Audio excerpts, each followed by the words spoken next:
Kayfabe Confidential features the greatest superstars of the premier wrestling organization in Southwest Ohio, Extreme Valley Wrestling. Step into the ring and get the scoop on all the mat-pounding madness that goes on in XVW. Get the hardcore truth about life as an independent pro wrestler and find out about upcoming XVW events. Are you ready to enter the Valley of Extreme? Get the inside scoop on Kayfabe Confidential. Oh, hey, what's going on, guys? Welcome to Kayfabe Confidential with your favorite hippie, Philip the Bong. And man, I have a real special guest tonight on Kayfabe Confidential. I'm going to be honest, he's one of Tedable's favorites, the mad scientist of violence, Matt Vengeance. Matt, how you doing, man? Welcome to Kayfabe Confidential. I'm doing pretty good. Good to be here. Well, I sure do appreciate you being here, man. You know, most people scared of you, and I'm going to be honest, I'm scared of you sometimes, especially when I see you in the ring, but we've always got along, man, from the day one. From the very first time I walked into the Valley of Extreme, we've gotten along, so I'm happy to have you here, but I'm not going to take it easy. I'm going to hit you with some hard questions. I want to get inside that dark mind of Matt Vengeance, so what do you say, man? You ready to get started? Yeah. All right, I think we should go all the way back to when you were just a tyke, man, a little one, to try to really get inside your head. And, you know, when you were still just a little spiteful and maybe not vengeful, you know what I mean, man? So what was a typical Saturday morning like for old Matt Vengeance, man? Well, I mean, having a brother definitely would get up in the morning, wind up watching some cartoons, waiting for wrestling to come on. All right, so you were turned on to wrestling at an early age like me, huh? Yeah. My earliest memory of wrestling would be going to my grandparents' house. My grandfather was a big Bret Hart fan. That almost mimics my story to a T, but my grandpa was a Four Horsemen guy, man. So, talking about wrestling earlier, we'll get to wrestling here in just a little bit. What was your favorite cartoon, man? Definitely went on the Ninja Turtle vibe. All right. A little bit younger than me, I see. I was a Looney Tunes man. I mean, I definitely watched a lot of Looney Tunes. Grew up with the remake of Tiny Toons. I remember Tiny Toons, man. Bobby's World. Yeah. So that's why we get along so well, man. You just named off like top 5 of my 10 favorites, man. So, but growing up with a brother, watching wrestling, I'm guessing you guys went at it. Was it hardcore back then too, or? Yeah, there were definitely some holes in walls that needed filled. Me sidestepping my brother from a ninja kick and him putting his foot through a window. So yeah, blood and violence back then too, Yeah. huh? And you said that about the cartoons. You know, I see some of your style in the ring coming from the Looney Tunes with some of the things I've seen you do, dropping on people. And so, is that coincidence? I mean, growing up, I guess you could say I was quite fond of violence from an early age. All right. Yeah, I was definitely going to get into that. When did the violence start? But not only the violence, Matt, I'm going to be honest with you. I've known you for a couple years now. There's some darkness to what you do inside the ring. Did that start at an early age? Was you building contraptions to get those squirrels and see what they could put up with? Or did that come as time went? Maybe not so much on a serial killer vibe, but like, me and my brother definitely fought a lot when we were younger. I got suspended for 5 days my very first day of kindergarten. And that's when the vengeance started. Let me ask you this. Are you the younger brother or older brother? I'm the younger. You are the younger. By how many years? About a year. About a year. Oh, so you're close. Yeah. All right. Are you and your brother close now?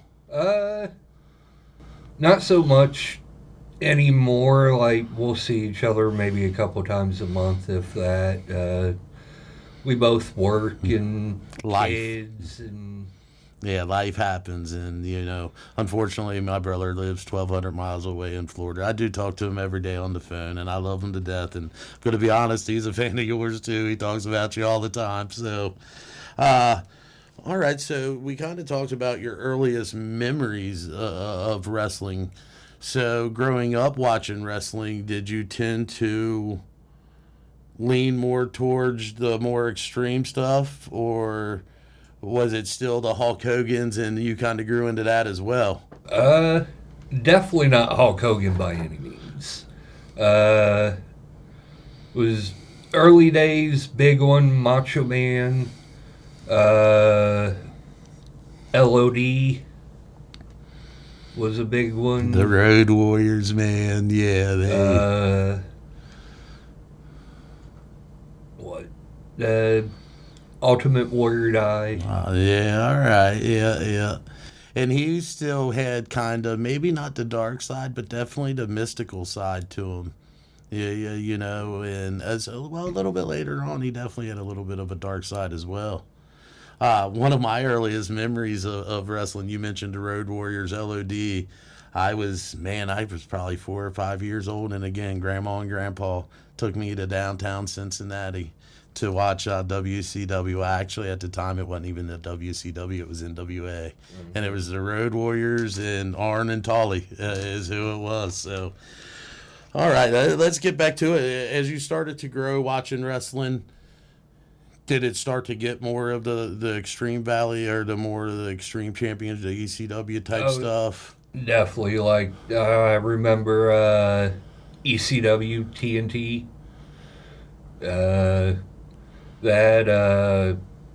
The mall in Richmond had a Sam Goodies. We would wind up finding old ECW tapes.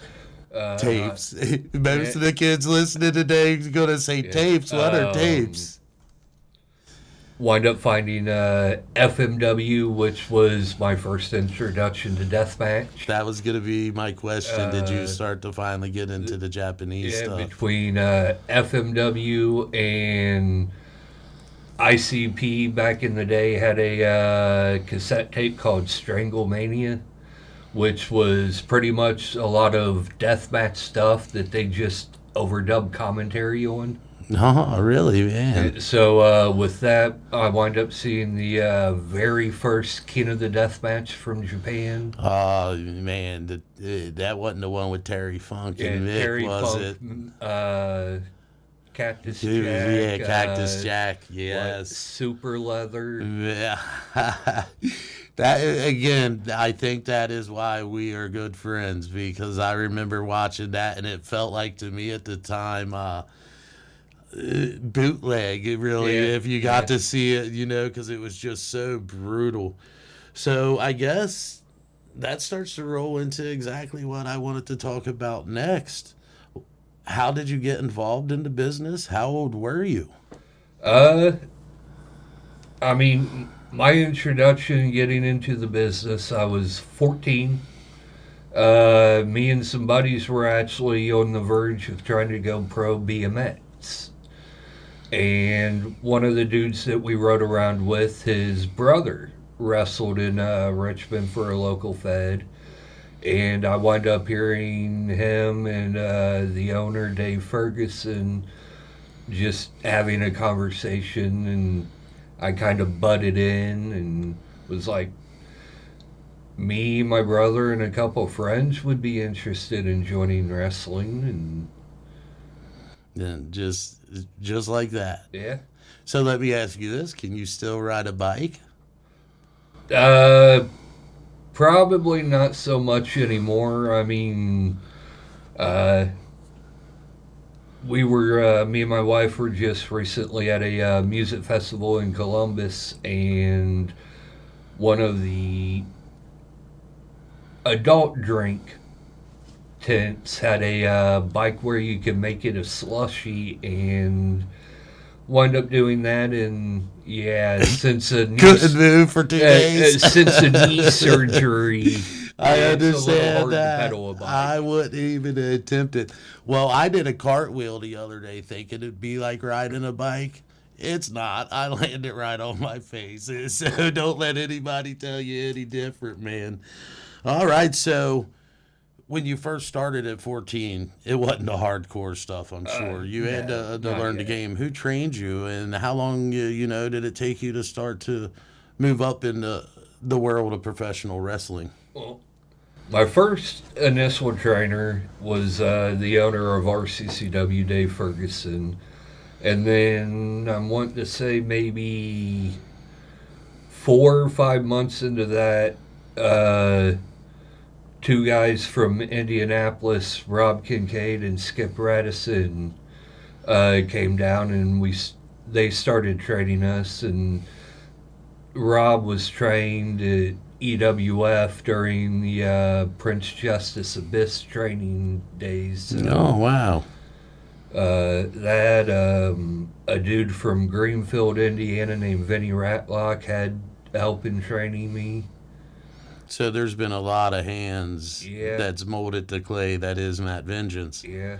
How long have you been in professional wrestling? August 13th will be 24 years. It knows it to the T. I love it.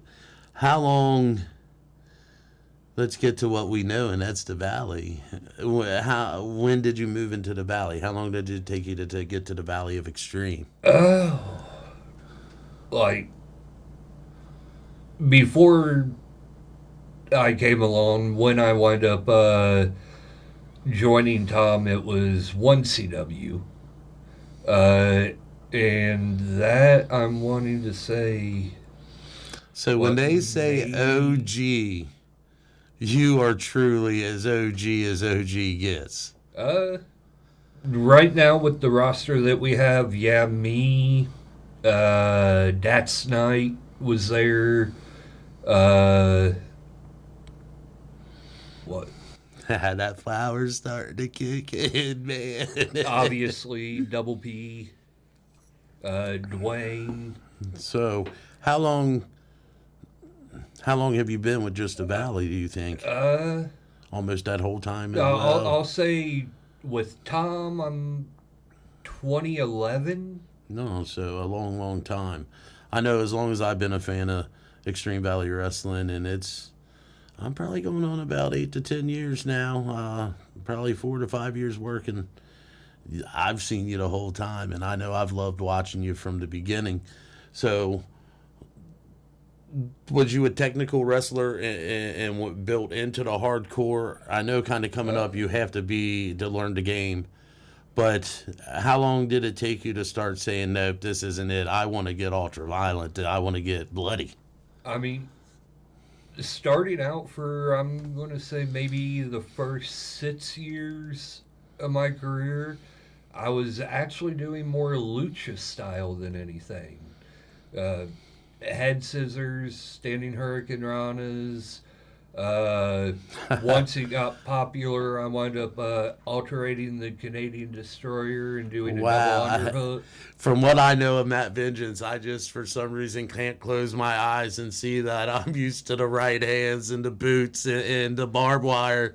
Man, that surprises me. I'm going to kind of break it here a little bit, I guess.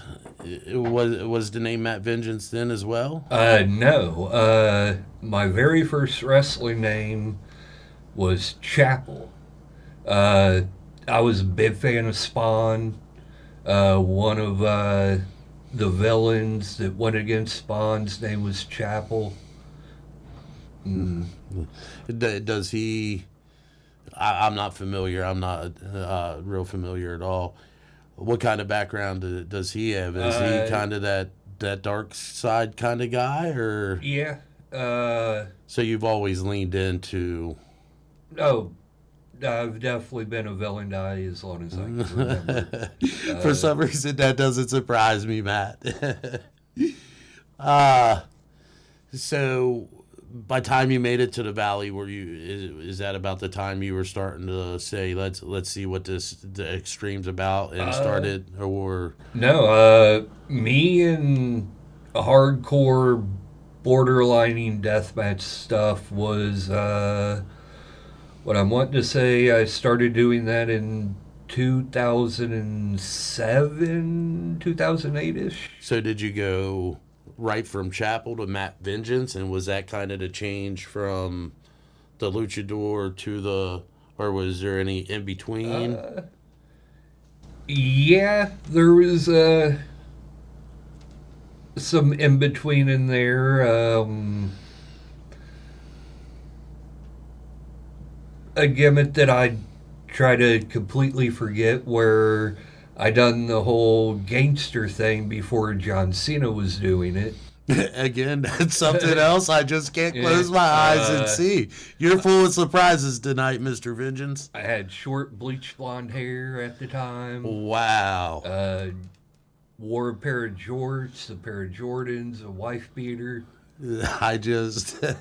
I'm sorry. I still can't see it. I want pictures. Next time I want pictures. Made the promoters pretty mad with the entrance music I was coming out to. What was that? 3 Sits Mafia sipping on some scissors. I remember bumping that on the old tins. With the intro still included. So yeah, you made a lot of people mad. So by the time you made it to Extreme Valley Wrestling, I guess you've evolved into the Matt Vengeance that we know and love today.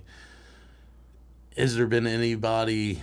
Well, who was your first match? Do you remember? The first match for Double P was against my brother. Really? Yes. So that kind of comes full circle, huh? Yeah.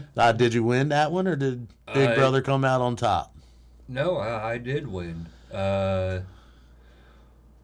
What I'm trying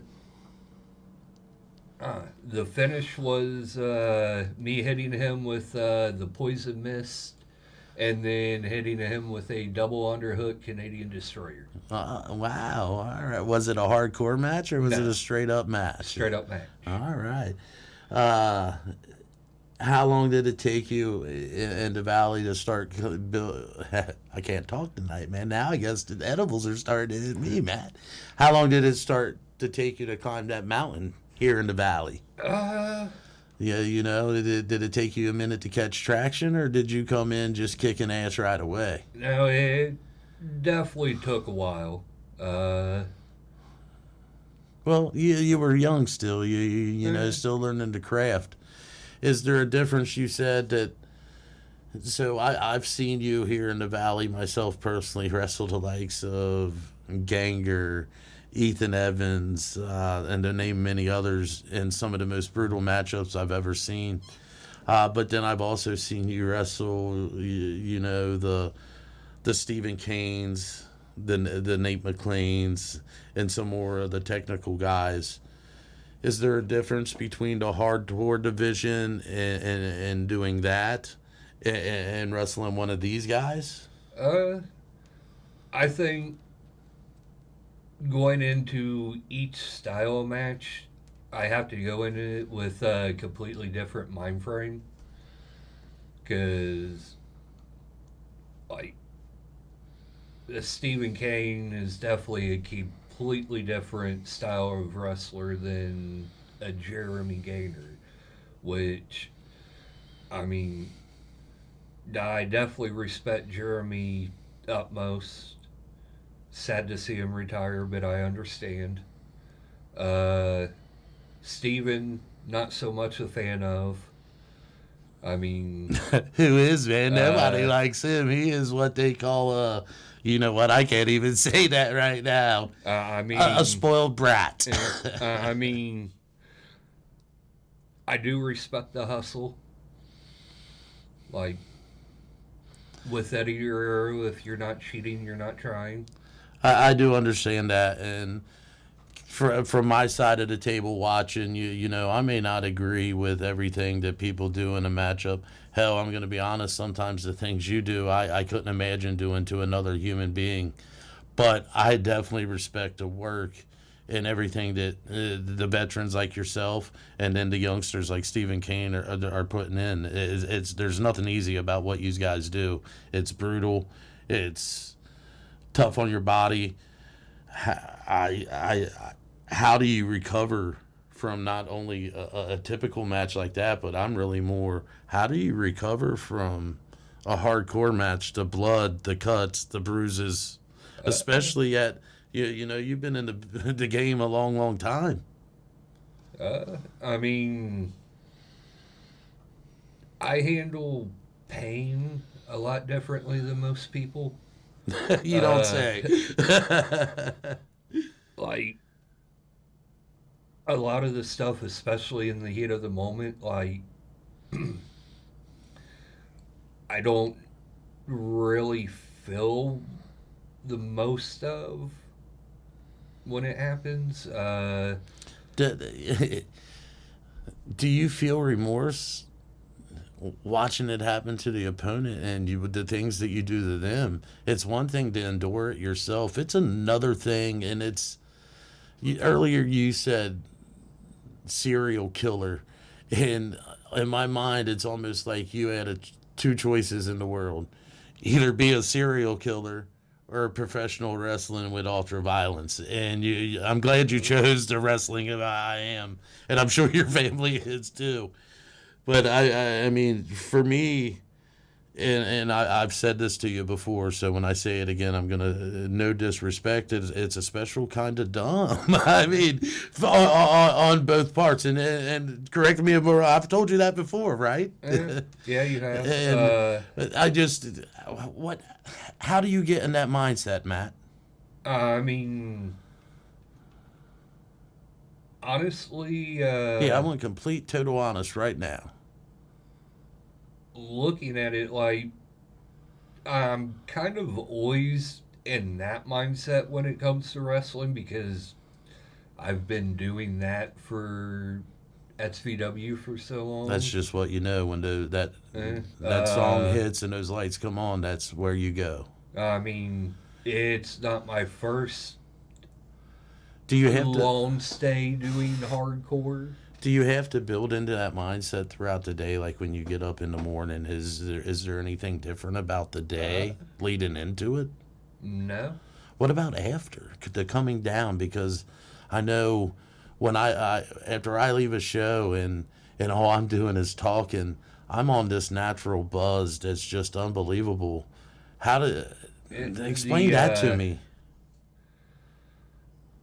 The adrenaline is one of the things that I guess kind of draws me more to the hardcore and deathmatch style. I mean, we both partake in some extracurricular activities, so we're used to knowing that, That level, yeah, you know, where you can and walk up to and in the aftermath of a hardcore death match, whatever, like it's almost on the exact same level as, not if not more. Like the come down sucks because that's when you really start to feel the puncture wounds and the hard yeah, hits the next and, day is when you don't have that adrenaline coursing through your veins, and that it's a whole different story. How long does it typically take after being in the business this long to recover and actually come down and you know become Matt, everyday Matt again? it really depends on the moves and the bumps taken in the match because I've been dealing with some long injuries that have never been fixed. That certain things irritates it quite a bit. and Makes you it'll feel take older longer. than what you are. Oh yeah, So talking about that, because we're getting short on time, we rolled through this. The hardcore stuff, is there Is there a favorite weapon you like using? What's the worst one to take? I mean, favorite. I mean, It's got to be the skewers, yeah, right, man? Got to yeah. be the skewers. I mean, So I'm glad I brought it up on purpose because, and I won't say any names. I was talking to somebody and I asked him, and he told me that he hated the skewers almost worse than anything. And he said the worst part about it was that you could literally feel it tear through each level of gristle. But not only that, you could hear it as well, and said it was just the worst thing ever. But for me, it is visually, it is one of the most spectacular things you've ever seen. It just looks so, it's brutal. yeah. So I've seen you take them, I've seen you give them. How do you feel about them, man? I mean, as far as the hearing it aspect, I can't really say. I mean, being partially deaf in an ear probably What? helps with that. What was that? As far as feeling it, like, I can't say that I feel it go through each layer. Most of the time, it just feels Because like all that scar tissue that even must have opened so many times. most of the time, I just feel a really intense pressure in the spot that it's at. Yeah, I guess when your eyes are popping out of your head, that's what that's what that is, right? Is there one that is, I guess, the toughest, or that you don't want to take, or you won't take again, or if you do take it, it just lights that fire under your rear end? I mean, I wouldn't say that I wouldn't take it, but one of the roughest things to take is, especially with having long hair like me, would be barbed wire.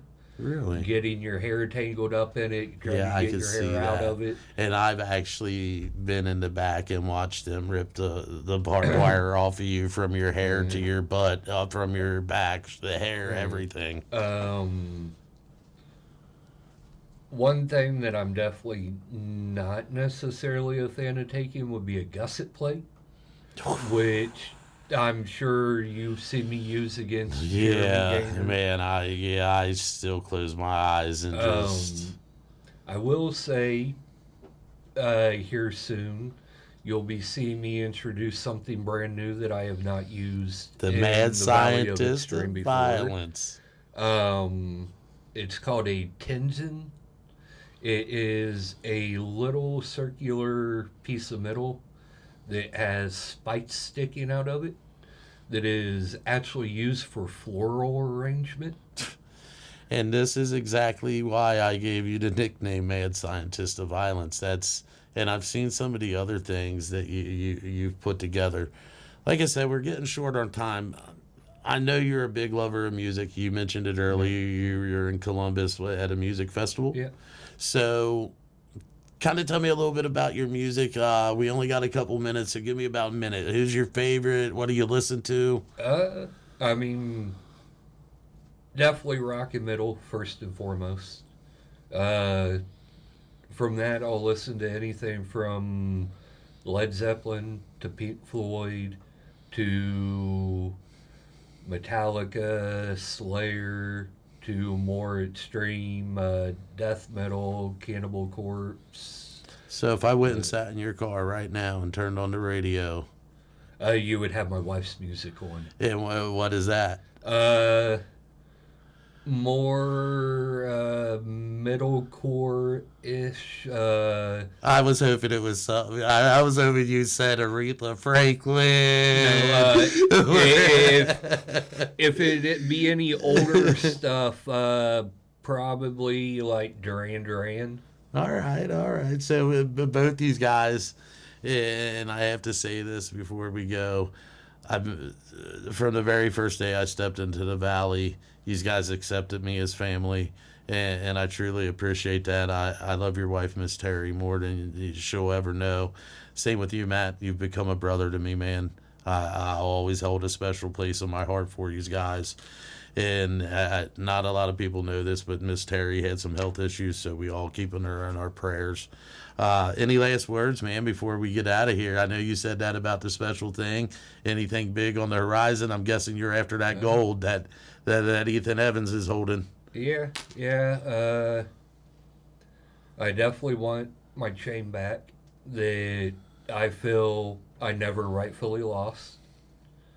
I mean, I understand anything could happen in hardcore street fight deathmatch stuff, but be a man, do everything yourself. I don't take the easy way out. No, you don't, man. No, you don't at all.